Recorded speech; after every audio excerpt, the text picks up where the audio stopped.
Salut à tous, nouvelle vidéo aujourd'hui. Aujourd'hui, on va parler de l'entraînement en salle et de l'entraînement à domicile. Pourquoi? Parce que c'est une question que je reçois de plus en plus. Alors, je ne sais pas s'il y a d'autres personnes comme ça qui travaillent sur Internet comme moi, enfin voilà, un site sur la musculation, sur le fitness, la remise en forme, et qui ont des retours par rapport aux questions. J'ai remarqué moi une chose, c'est que les gens se tournent de plus en plus vers l'entraînement à domicile pour une simple et bonne raison qu'ils en ont marre finalement de toute cette sphère qui ressemble dans les salles de sport à ce qu'on peut voir là, sur Instagram, dans l'Explorer, là vous voyez. Et en fait, ces gens-là, ils ont l'impression qu'ils ont un niveau médiocre et que dans les salles de sport, il n'y a que des gens comme ça et enfin voilà, ils perdent un petit peu leurs moyens. Donc ça, en fait, si on peut faire un parallèle avec la publicité, c'est un peu la même chose qu'il y a quelques années pour les femmes où on montrait beaucoup de plastique magnifique à la télé, où il y avait les Barbie qui avaient d'ailleurs, je crois qu'ils ont fait des études, les proportions, euh, les mensurations de Barbie, si on les reportait à la nana, à une nana normale, une vraie nana, ça serait quasiment impossible sans des efforts particuliers, soit en chirurgie, soit en termes de sport, etc. Et donc du coup, c'était quelque chose qui en fait mettait toujours dans le sentiment je suis moins bien qu'eux et moi je peux faire tout ce que je veux, j'y arriverai pas. Bref. Et en fait, on a l'impression que cette chose-là, ce comportement, arrive un petit peu aussi pour les personnes, pour les hommes en fait.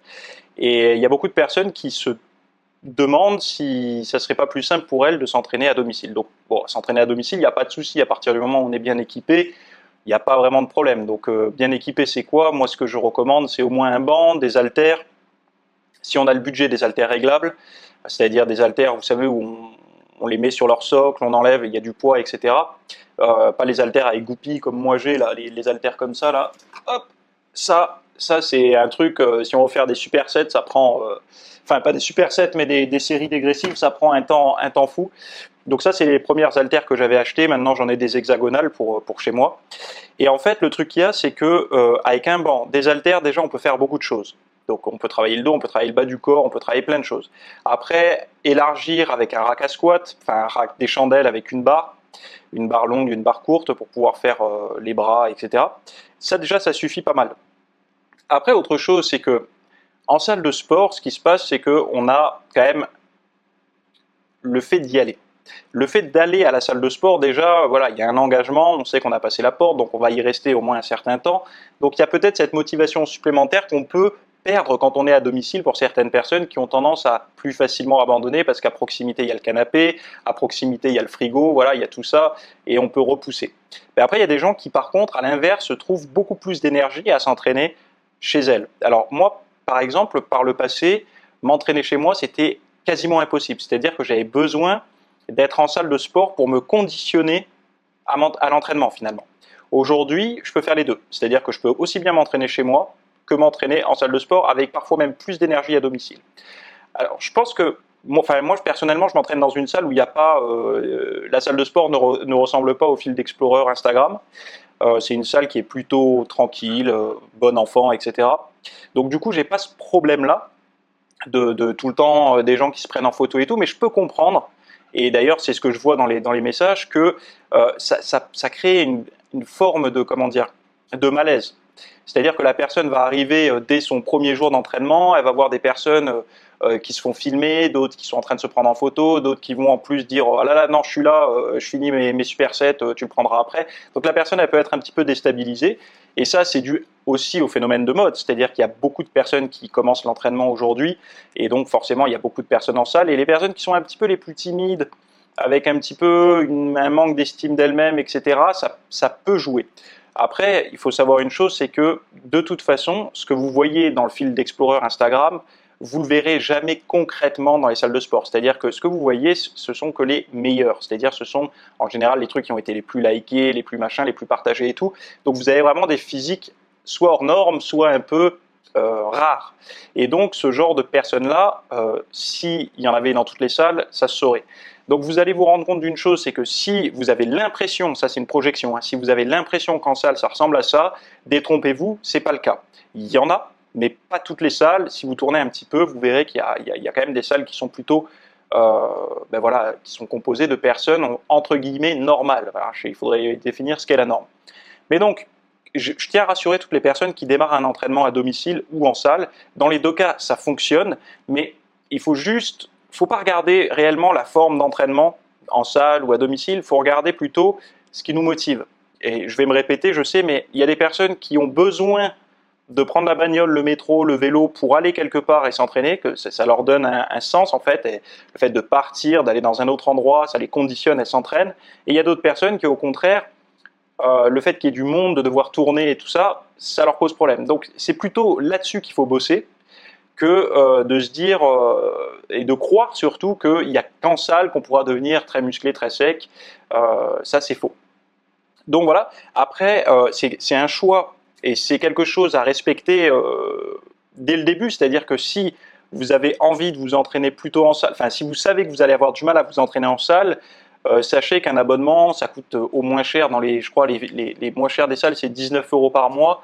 Donc vous faites le calcul sur un an, ça vous donne un budget. Ce budget-là, vous pouvez le mettre en équipement à domicile. Avec le Bon Coin et tout, vous trouvez pas mal de choses maintenant. Pas besoin d'avoir le truc le plus high-tech possible, mais déjà avoir de quoi vous entraîner. Et autre chose, je sais plus ce que je voulais dire par rapport à ça. Non, mais c'est tout. Par rapport à la salle de sport, non, c'est tout. Oui, si. Après, par rapport à la salle de sport, c'est pareil. N'hésitez pas à tourner, c'est-à-dire à faire plusieurs salles pour trouver réellement celle qui vous correspondra le mieux, et pas celle qui vient d'ouvrir, qui fait le buzz et tout, parce que on a pu se rendre compte d'une chose, c'est quand une salle ouvre, même si une autre s'est ouverte l'année précédente, ça va attirer beaucoup plus de monde. Donc, il va y avoir une période où ça va être un petit peu saturé. Et si vous avez l'habitude de vous entraîner après le travail, donc aux heures de pointe, parce que vous n'avez pas le choix, c'est quelque chose que j'ai dû faire pendant des années, et c'est clair que quand on arrive aux heures de pointe, il faut avoir mentalement déjà sa séance bien cadrée et tout, parce que sinon on a vite tendance à se perdre, etc. Donc voilà, excusez-moi, j'ai le hockey. J'ai essayé par cette petite vidéo en fait de répondre à une masse de mails et de commentaires que je reçois, et à vous rassurer un petit peu sur le fait que l'entraînement, finalement, ça reste un entraînement. Et c'est vraiment la motivation que vous allez avoir à soit vous entraîner chez vous ou à la salle de sport qui va faire la différence. Encore une fois, même avec barre de traction et tout ça, même dans un jardin, vous pouvez faire de grandes choses à partir du moment où vous avez un minimum d'équipement et un minimum de compréhension de comment fonctionne la prise de masse musculaire. Bon, tout ça, je l'explique sur le site.